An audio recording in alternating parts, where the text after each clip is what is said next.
కుర్తాళ సిద్ధేశ్వరీపీఠ వ్యవస్థాపకులైన మౌనస్వామికి అంజలి ఘటిస్తూ ఉన్నాను.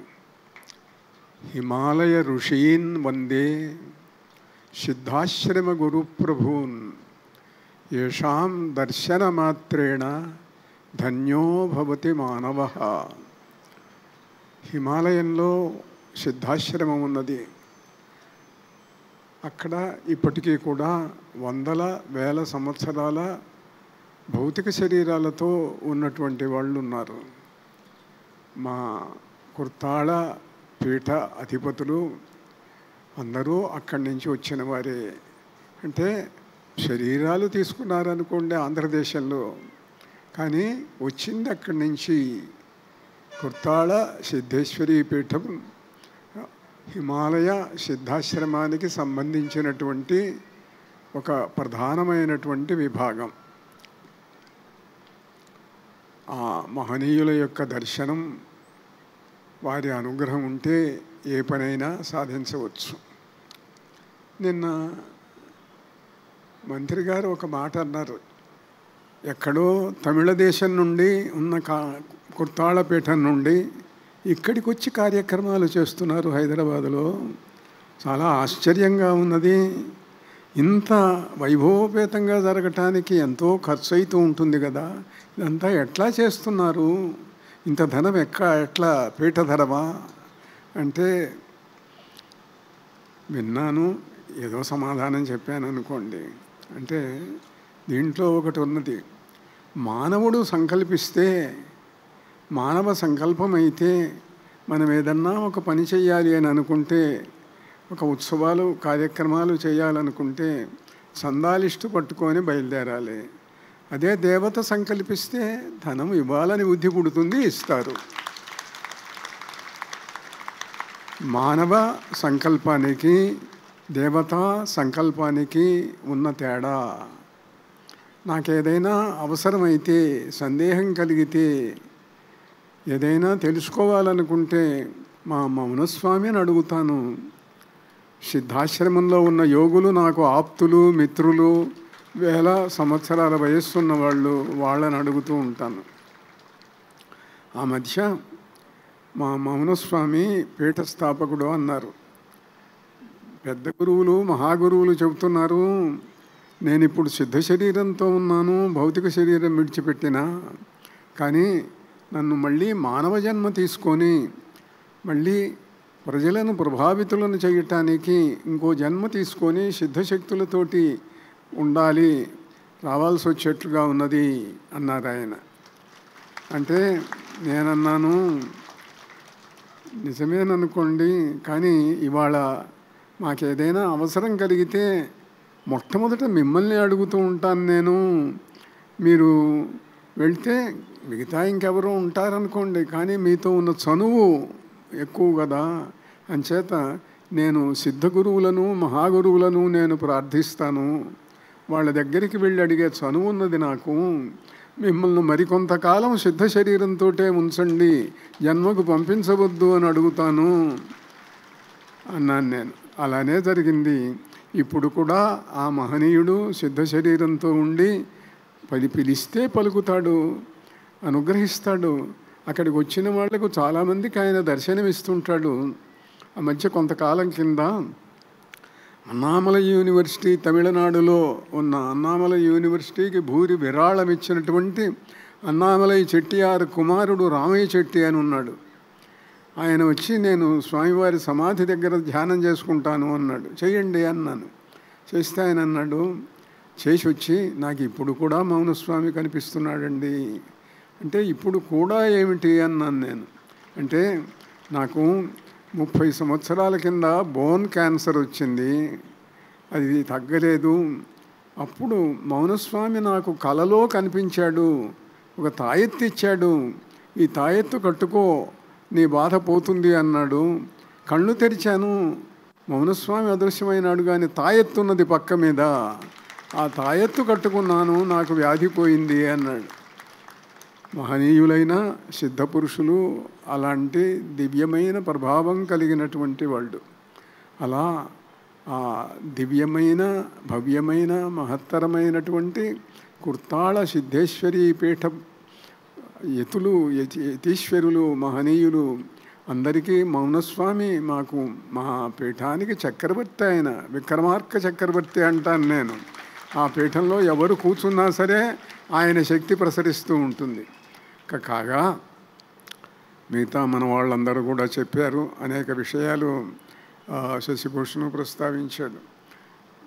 నా వ్యక్తిగతమైన ఆలోచన ఎప్పుడు ఎట్లా ఉంటుందనంటే, నిరాడంబరంగా ఉండాలి. ఏదో ఈ వైభవాలు, ఈ వ్యవహారాలు, ఈ గందరగోళాలు, ఉత్సవాలు ఇవన్నీ మనం అమ్మవారికి చేద్దాము, మౌనస్వామికి చేద్దాము, యజ్ఞాలు చేద్దాము.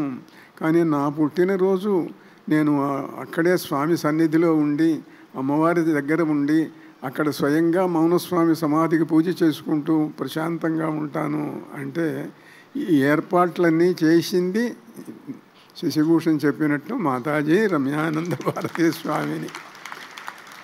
కాళీ మంత్ర సిద్ధురాలు, కాళీదేవి యొక్క దివ్యానుగ్రహాన్ని పొందినటువంటి ఆమె అభ్యర్థనను కాదనలేక జరిగినటువంటి ఈ మహత్తరమైన అద్భుతమైన కార్యక్రమం ఇది. ఆమె కన్న కళ అది నిజమైందన్నమాట. అలా వాళ్ళ ఇదంతా కూడా ఇట్లా. దీంట్లో విశేషం ఏమిటంటే, ఎప్పుడు ఎక్కడ ఇంత యజ్ఞము ఇంత మిరపకాయలతో హోమం జరగలేదు అని అంటే, సరే జరగకపోవచ్చు, దానికి ఏముంది, ఇప్పుడు జరగవచ్చు. కానీ ఒక చోట జరిగినప్పుడు ఆ ప్రజలు అంగీకరిస్తున్నారా లేదా, ఆ ప్రజలను పరిపాలిస్తున్నటువంటి ప్రభుత్వం అంగీకరిస్తున్నదా లేదా అనేది ప్రధానం. ప్రజలు అంగీకరించారు, వచ్చారు, చేస్తున్నారు. అంతేకాదు, రాష్ట్రానికి ఫస్ట్ సిటిజను గవర్నరు అంటారు. గవర్నర్ తమిళసై వచ్చి నిన్న చాలాసేపు మిరపకాయలతో హోమం చేసింది ఆవిడ స్వయంగా. అలానే ముఖ్యమంత్రి రేవంత్ రెడ్డి కూడా ఇప్పుడు అమ్మవారికి కానుకలు పంపించి ఈ యజ్ఞం దీని గురించినటువంటి తన భక్తి నివేదనను తెలియజేశాడు. ఆ రకంగా ప్రభుత్వం, ప్రజలు, పరమేశ్వరి అనుగ్రహిస్తే ఎటువంటి కార్యక్రమాలైనా జరుగుతాయి. అపూర్వమైన అద్భుతమైన కార్యక్రమాలు ఇంకా ఇంకా జరగాలి. ఈ మహానగరంలో ఇంకా జరగటానికి మనం సంకల్పిద్దాము. కాగా వాళ్ళ ప్రత్యంగిర పరమేశ్వర కళ్యాణం జరిగింది. దాని గురించి ఒక్క మాట మాత్రం ప్రస్తావిస్తాను. కళ్యాణం జరిగినప్పుడు అందరూ కూడా సుఖంగా, సంతోషంగా, చక్కగా అలంకరించుకొని ఉంటారు. పెళ్ళి స్వామివారి దగ్గరికి ప్రత్యంగిర వెళ్ళేటప్పుడు, పెళ్లి కూతురుగా ఉండేటప్పుడు సింహముఖంతో వెళ్తుందండి. అంటే పరమేశ్వరుడు మాత్రం చితాభస్వము కపాలమాల వేసుకొని వస్తాడా అని అడగవచ్చు, అడుగుతారు కూడా అని అడిగారు కూడాను. కవి సార్వభౌముడు శ్రీనాథుడు ఉన్నాడు. ఆయన ఒక చక్కటి సమాధానం చెప్పాడు.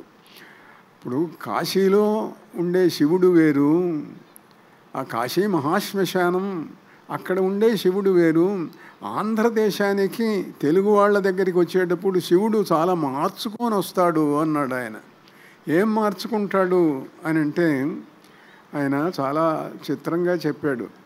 గజ చర్మం ఎన్నడో కాని నిచ్చలు కట్టు పసిడి కమ్ముల పట్టుపచ్చడంబు. గజ చర్మం తీసి పక్కన పెట్టేసి, ఒరే మంచి జరి అంచు దోవతి తీసుకురండిరా, తెలుగు వాళ్ళు కట్టుకునేటువంటిది అని చెప్పి జరి అంచు దోవతి కట్టుకుంటున్నట్ట. చితాభస్మం రాసుకోకుండా సుగంధ ద్రవ్యాలు రాసుకుంటూ ఉన్నట్ట. నాగాభరణాలు పక్కన పెట్టి మంచి తారహారాలు వేసుకుంటున్నట్ట. నిడుద పాముల రాజు తొడవులెన్నడో కాని తారహారములు నిత్యము ధరించు. అట్లా నృకరండ రుండ మాలిక ఎన్నడో కానీ ధరించు కల్హారదామకంబు. మంచి పూలదండలు వేసుకుంటూ ఉన్నట్ట. అందువల్ల అలా తెలుగు శివుడు వేరు, మిగతా అసలు శివుడు వేరు అని అనుకోవచ్చు పరమేశ్వరుడు. తెలుగు శివుడు ఆంధ్రదేశానికి వచ్చేసరికి ఈ సస్యశ్యామలమైనటువంటి ప్రదేశాలు, ఎంతో ప్రశాంతమైనటువంటి వాతావరణం ఉన్న ఇక్కడికి వచ్చేసరికి వీటన్నింటినీ కూడా చూసుకొని ఆయన రకంగా చాలా చక్కగా మార్చుకొని వస్తూ ఉంటాడు తెలుగు వాళ్లకు ఇష్టమయ్యేటట్టుగా. ఇక కాగా అమ్మవారు కూడా అంతే. ప్రత్యంగిర సింహముఖము అని చెప్తాం. ఎందువల్ల అనంటే అందరికీ మంత్రశాస్త్రంలో పరిచయమై దేవాలయాలన్నీ ఇట్లా కట్టడం వల్ల సింహముఖం కలిగిన దేవత, సింహముఖం కలిగిన దేవత అంటున్నాము, పూజిస్తున్నాము. మంత్రశాస్త్రంలో ఉన్నది. కానీ వేదంలో, అధర్వణ వేదంలో 45 రుక్కులు ఉన్నాయి. అధిక పాఠం 15 రుక్కులు ఉన్నాయి. మొత్తం 60 రుక్కులు. ఈ 60 రుక్కులలో ఎక్కడా కూడాను ప్రత్యంగిర సింహముఖము అని చెప్పలేదు. మామూలు ముఖమే, మానవ ముఖమే. అవసరమైనప్పుడు ఎన్నో ముఖాలు వస్తాయి. శీర్షణ్మతీం కర్ణవతీం విషురూపాం భయంకరీం యః ప్రాహిణో దిహాద్యత్వాం వితంత్వం యోజయాసుభి అని చెప్పి అలా అందమైన ముఖం కూడా ధరించగలదు. అందువల్ల కళ్యాణ వేళ ఆ దృష్టితో కూడా చూడవచ్చు. కనుక ఈ విషయాలన్నీ కూడా ఈ దివ్యమైన కళ్యాణ వేళ పరమేశ్వరుల యొక్క శుభప్రదమైన, శుభంకరమైన, సుందర రూపాలను కూడా భావించండి. ఆ ప్రత్యంగిరాం ఆశ్రిత కల్పవల్లీం అన్నట్టుగా కల్పవల్లి అయినటువంటి అమ్మవారు, అలానే తెలుగు శివుడు, సుందరుడైనటువంటి పరమేశ్వరుడు, ఆయన కళ్యాణం ఇవాళిద్దరిది కళ్యాణం జరిగింది వైభవోపేతంగా. కాగా ఈ కార్యక్రమాలన్నింటినీ కూడా ఎవరెవరు ఏ ఏ పాత్ర ధరించారో, ఎవరి బాధ్యత ఎంత ఉన్నదో చాలా వరకు ఇంకా ఎంతోమంది చెప్పవలసిన వాళ్ళు ఉన్నా అవన్నీ చెప్పారు. అయితే ఏమిటంటే వాళ్ళందరూ చెప్పినట్టుగా నేను కూడా మా రమేష్ యొక్క చాకచక్యాన్ని, శశిభూషణ్ యొక్క సామర్థ్యాన్ని, దాంతోపాటుగా మా మునిపల్లి శ్రీనివాసు యొక్క దక్షత, వీటన్నింటినీ ప్రశంసిస్తూ అందరినీ ఆ పరమేశ్వరి యొక్క ఆశీస్సులు మీ అందరి యందు ప్రసరించాలి అని కోరుతూ భావిస్తూ ఉన్నాను. శుభభవతు. నారాయణ నారాయణ.